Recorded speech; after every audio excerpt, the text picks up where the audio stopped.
അപ്പോൾ മക്കളെ നമ്മൾ ഇന്ന് വന്നിരിക്കുന്നത് കർണാടകയിലെ കുശാൽ നഗർ, കൂർഗ് ജില്ല കുശാൽ നഗറിലാണ് വന്നിരിക്കുന്നത്. അപ്പോൾ കേരളം വിട്ട് ഡിഫോക്ക് അങ്ങ് കർണാടക ജില്ലയിൽ പോയി കുശാൽ നഗർ പൊളിക്കേണ്ട. നമ്മുടെ സുഹൃത്ത് നമ്മളവിടെ വിളിച്ചിട്ട് നമ്മളവിടെ ചെന്ന് കഴിഞ്ഞപ്പോൾ നല്ലൊരു ഭിത്തി ഇങ്ങനെ കർവായിട്ട് നിൽക്കുന്ന ഭിത്തി. അപ്പോൾ നമുക്ക് ഡിഫോഗ് വെച്ചിട്ട് പൊളിക്കാമെന്ന് വിചാരിച്ചിട്ട് ഡിഫോഗിൽ ഒരു അൾട്രാ പാറ്റേൺ നിങ്ങൾ ഫോട്ടോസൊക്കെ കണ്ടിട്ടുണ്ടാവും, ഒന്നും കണ്ടിട്ടുണ്ടാവില്ല. നമ്മൾ പുതിയതായിട്ട് മേക്ക് ചെയ്യണ ഏറ്റവും ബെസ്റ്റ് ഡിസൈൻ എന്ന് വേണമെങ്കിൽ പറയാം അൾട്രാ പാറ്റേൺ. വൈഡായിട്ട് ഡിസൈൻസ് ആഗ്രഹിക്കുന്ന ആളുകൾക്ക് അൾട്രാ പാറ്റേൺ അടിപൊളിയായിരിക്കും. അടിപൊളി എന്ന് പറഞ്ഞാൽ അടിപൊളി. നിങ്ങൾ വീഡിയോസ് മുഴുവൻ കണ്ടാൽ നിങ്ങൾക്ക് മനസ്സിലാവും ഇത് എങ്ങനെ മേക്ക് ചെയ്യാന്നുള്ള കാര്യങ്ങളൊക്കെ നിങ്ങൾക്ക് കാര്യം മനസ്സിലാവും. നമ്മുടെ ഡിഫോഗ് പൊട്ടിച്ചിട്ട് ആ മെറ്റീരിയൽ അങ്ങോട്ട് എടുത്തിട്ട് ബക്കറ്റിലോട്ട് ഇട്ടിട്ടുണ്ടല്ല, അങ്ങോട്ട് ഇളക്കി കൊടുക്കുക. പലരും ചോദിക്കുന്നുണ്ട് വെള്ളം ചേർക്കണം. എന്തിന് വെള്ളം ചേർക്കേണ്ട ആവശ്യമില്ല, നിങ്ങളൊന്ന് മിക്സ് ചെയ്യുക. ഇത് ന്യൂട്രൽ വൈറ്റ് ആണ് വന്നത്. ന്യൂട്രൽ വൈറ്റ് എന്നൊക്കെ പറഞ്ഞു കഴിയുമ്പോൾ നമ്മൾ എന്ത് കളർ ആഡ് ചെയ്യുന്നു ആ കളറിലോട്ട് മാറും. സിമെൻറ്റ് ടെക്സ്റ്റിൽ വരുന്ന പോലെ വൈറ്റ് ഒന്നല്ല വന്നെ മക്കളെ. അതുകൊണ്ട് നിങ്ങൾ ആ ഒരു ഫീൽ വിട്ടേര്. വെറുതെ വെള്ളം ചേർത്ത് എന്തിനാ അത് വേസ്റ്റ് ആക്കുന്നത്? വെള്ളം ചേർത്ത് അലമ്പാക്കാൻ നിൽക്കണ്ട. പിന്നെ ഫസ്റ്റ് ലെയറൊക്കെ വലിച്ചിടുക. ഒരു 6 ഇഞ്ചിൻ്റെ ബ്ലേഡൊക്കെ ഉണ്ടെങ്കിൽ ഫസ്റ്റ് ലെയർ വലിച്ചിടുക. അത് എന്തിനാണെന്ന് പറഞ്ഞു കഴിഞ്ഞാൽ അൾട്രാ പാറ്റേൺ ഇടാൻ സമയത്ത് അടിയിൽ നിന്നൊരു ഫീൽ കിട്ടാൻ വേണ്ടിയിട്ടാണ് 6 ഇഞ്ച് ഇടുന്നത്. പിന്നെ നമ്മുടെ ടൂള് മക്കളെ കഴിഞ്ഞ വീഡിയോസിൽ നിങ്ങൾ മറക്കരുത് കേട്ടോ. അടിപൊളി ടൂൾ എന്ന് പറഞ്ഞാൽ അടിപൊളി ടൂള്. ഫസ്റ്റ് വീഡിയോ ചെയ്തപ്പോൾ ഒരു ഇച്ചിരി ഒരു പിടുത്തുണ്ടോ അതുണ്ടോ, പക്ഷെ അത് വേറെ ഒന്നും ഉണ്ടല്ല. അതിൻ്റെ കർവ് ഉണ്ടല്ലോ, നമ്മുടെ സ്റ്റുക്കോ ബ്ലേഡിനൊക്കെ ബ്ലേഡിൻ്റെ എൻഡ് ഭാഗം അങ്ങനെ ഈ മൂലയിൽ നിന്ന് ആ മൂല ഒരു കർവ് ഉണ്ടാവുമല്ലോ, ആ ഒരു കർവായിട്ടുണ്ടായിരുന്നില്ല. നമ്മൾ 2 വർക്കൊക്കെ ചെയ്ത് കഴിഞ്ഞപ്പോഴേക്കും കർവൊക്കെ ഭിത്തിന്ന് ഓട്ടോമാറ്റിക്കലായിട്ട് വന്ന്. ഈ ടൂൾസ് എങ്ങനെ പർച്ചേസ് ചെയ്യണമെന്നുള്ള കാര്യങ്ങളെക്കുറിച്ച് അറിയാനായിട്ട് താഴെ കമൻറ്റ് ബോക്സിൽ കമൻറ്റ് ഇട്ടേക്കുക. ആ ലൈക്ക് ബട്ടണിൽ ഒരു ലൈക്കും കൊടുത്തേക്കുക. അപ്പോൾ എല്ലാവരും ഇത് മേടിച്ച് ചെയ്യുക. ആ 4 ഇഞ്ചിൻ്റെ 6 ഇഞ്ചിൻ്റെ ബ്ലേഡിലൊക്കെ ചെയ്യുമ്പോൾ തുരുമ്പ് പിടിക്കുന്ന പ്രശ്നങ്ങളും കാര്യങ്ങളൊക്കെ ഉണ്ട്. അപ്പോൾ അതൊക്കെ ഒഴിവാക്കുക. ഇത് പക്ക സ്റ്റീലാണ്. സ്റ്റീലായതുകൊണ്ട് തന്നെ തുരുമ്പ് പിടിക്കുന്നുള്ള പ്രശ്നം വേണ്ട. പിന്നെ ഇടാനാണെങ്കിൽ വേറെ ലെവലാണ്. വീഡിയോയുടെ അവസാനം കണ്ടു കഴിഞ്ഞാൽ നിങ്ങൾക്ക് മനസ്സിലാവും. ഇപ്പോൾ നമ്മൾ 6 ഇഞ്ചിൻ്റെ ബ്ലേഡിന് ഇടുന്നത് അത് ഞാൻ പറഞ്ഞാൽ അൾട്രാ പാറ്റേണിൽ നമുക്ക് ഉള്ളിൽ നിന്ന് ചെറിയൊരു ഫീല് കിട്ടാൻ വേണ്ടിയിട്ട് 6 ഇഞ്ചിന് ഇടണേണ്. അതിൻ്റെ ആവശ്യമില്ല എന്ന് തോന്നിയതാണ് എനിക്ക്.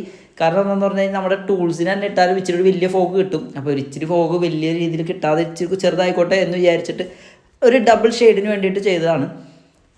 അതങ്ങ് കറക്റ്റായിട്ട് പോകുന്നുണ്ട്. പിന്നെ നമ്മൾ വൈറ്റ് പ്രൈമർ എന്തായാലും അടിക്കുക. അല്ലെങ്കിൽ കളർ എന്താണ് നിങ്ങൾ ഉദ്ദേശിക്കുന്നത് ആ ബേസ് അടിക്കണമെങ്കിൽ അടിക്കുക. പക്ഷേ അൾട്രാ പാറ്റേൺ ചെയ്യുമ്പോൾ ഡയറക്റ്റ് വൈറ്റിൽ തന്നെ ചെയ്യുക. വൈറ്റ് പ്രൈമർ എടുത്തിട്ട് വൈറ്റ് പ്രൈമർ തന്നെ ചെയ്യുക. നമ്മുടെ സുഹൃത്താണ് നമുക്കിവിടെ വർക്ക് തന്നത്. അപ്പോൾ പുള്ളിയുടെ വർക്കാണ് നമ്മൾ ചെയ്തുകൊണ്ടിരിക്കുന്നത്. കൂർഗിലാണ്, കുശാൽ നഗറിലാണ്, കർണാടക ജില്ലയിൽ. അപ്പോൾ ബാക്കിയുള്ള ഭാഗങ്ങളൊക്കെ ചെയ്യാം. വൈറ്റ് ചെയ്യുമ്പോൾ ഒരു പ്രത്യേക ഫീലാണ് കേട്ടോ. നമ്മൾ ചെയ്തു കൊടുക്കുമ്പോൾ നമ്മൾ വിചാരിക്കും അയ്യോ വൈറ്റ് കവറായില്ലല്ലോ, വൈറ്റ് തെളിഞ്ഞൊന്നുമില്ല, ആ ഒരു ഫീലൊന്നും വേണ്ട കേട്ടോ. അതൊക്കെ ശരിയാവും കേട്ടോ. പിന്നെ ഭിത്തി എപ്പോഴും ഒരു പേപ്പർ ഇട്ട് കട്ട് ചെയ്ത് അതിൻ്റെ സ്ക്രാച്ച് കാര്യങ്ങൾ, കാരണം റോളറിന് അടിച്ച ചെറിയ ചെറിയ തരിപ്പ് കാര്യങ്ങൾ അങ്ങനെയുള്ള സംഭവങ്ങളൊക്കെ ഉണ്ടെങ്കിൽ അത് കളഞ്ഞേക്കണം.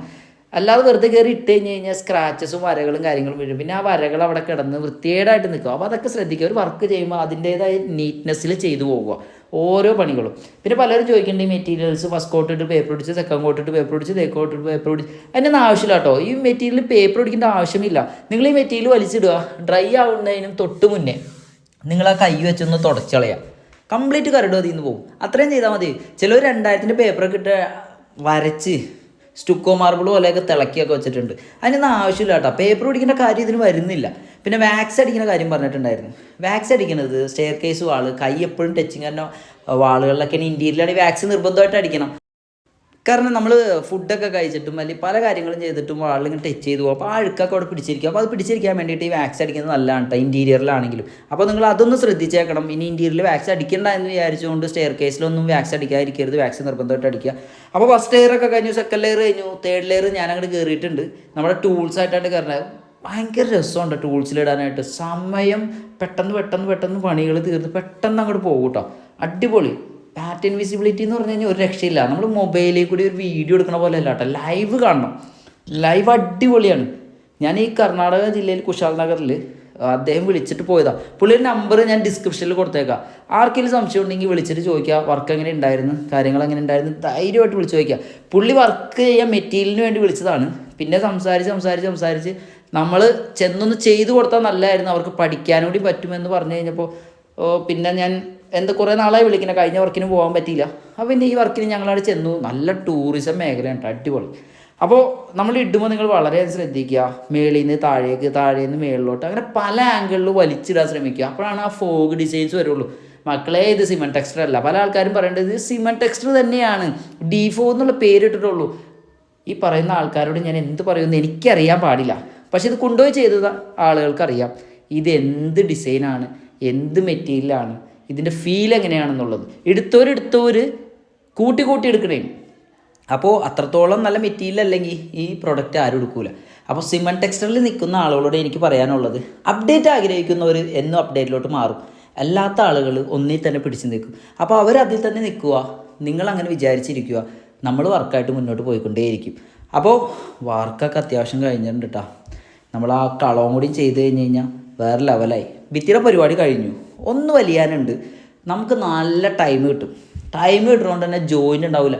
പെട്ടെന്ന് ഉണങ്ങിപ്പോയി. ജോയിൻ്റ് തന്നെ പരിപാടിയേ ഇതിനില്ല. പാച്ച് വർക്ക് ചെയ്യാനും ഒരു കുഴപ്പമില്ല, ടച്ചിങ് പാഡ് കാണിക്കുകയില്ല.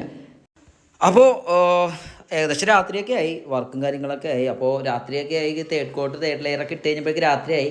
അപ്പോൾ ഡ്രൈ ആണോ വരെ നോക്കി നിന്നിട്ടുള്ള കാര്യങ്ങൾ ചെയ്യാനുള്ള സമയമൊന്നും ഇല്ലാത്തതുകൊണ്ട് അതവിടെ കിടന്ന് ഉണങ്ങട്ടെ എന്ന് ഞങ്ങൾ പറഞ്ഞിട്ട് ഞങ്ങൾ വാക്സും അവരുടെ കൈ കൊടുത്തിട്ട് നമ്മളും കൂടെ പോന്നു. നാളെ രാവിലെ ആയി കഴിയുമ്പോൾ നന്നായിട്ട് ഉണങ്ങിയിട്ട് ഒരു ഉച്ചയ്ക്ക് ശേഷം വാക്സ് അടിച്ചോളാൻ പറഞ്ഞ് വാക്സും കൊടുത്തിട്ട് വന്നു. കാരണം ഇപ്പോഴും പല ഭാഗങ്ങളിലും ഡ്രൈ ആയിട്ടില്ല. അതെന്തുകൊണ്ടാണെന്ന് പറഞ്ഞു കഴിഞ്ഞാൽ കൂർഗാണ്, കുശാൽ നഗറാണ്, ചെറിയ തണുപ്പൊക്കെ ഉള്ള ഏരിയയാണ്. അപ്പോൾ അതുകൊണ്ട് തന്നെ ഇച്ചിരി സമയം എടുക്കും. ഒന്നാമത് നമ്മുടെ മെറ്റീരിയൽസ് ടൈം കിട്ടുന്ന മെറ്റീരിയൽസാണ്. അപ്പോൾ പിന്നെ ഇച്ചിരി തണുപ്പ് കൂടി ആകുമ്പോൾ ടൈം അറിയാമല്ലോ.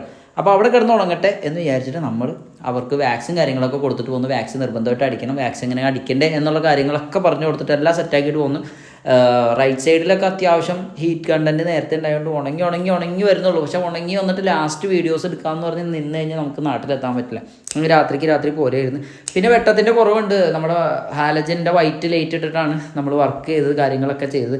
അത്യാവശ്യം പോകുന്ന സമയമായപ്പോഴേക്കും ഒന്നും കൂടി ഡ്രൈ ആയിട്ടുണ്ട്. നേരത്തെ കണ്ടതിനേക്കാളും ഫ്രണ്ട് വശമൊക്കെ ഒന്നും കൂടി ഡ്രൈ ആയി തുടങ്ങിയിട്ടുണ്ടായിരുന്നു. അപ്പോൾ ഒന്നുകൂടി വെയിറ്റ് ചെയ്ത് ഒന്ന് റെഡിയാക്കി ആയി വന്നപ്പോഴേക്കും കുറച്ചും കൂടി ആയിട്ടുണ്ട്.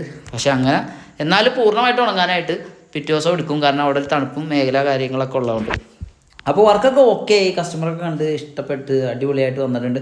അപ്പോൾ ഇതുപോലുള്ള അൾട്രാ പാറ്റേൺസൊക്കെ നമുക്ക് ഡീഫോയിൽ ചെയ്തെടുക്കാൻ സാധിക്കും കേട്ടോ.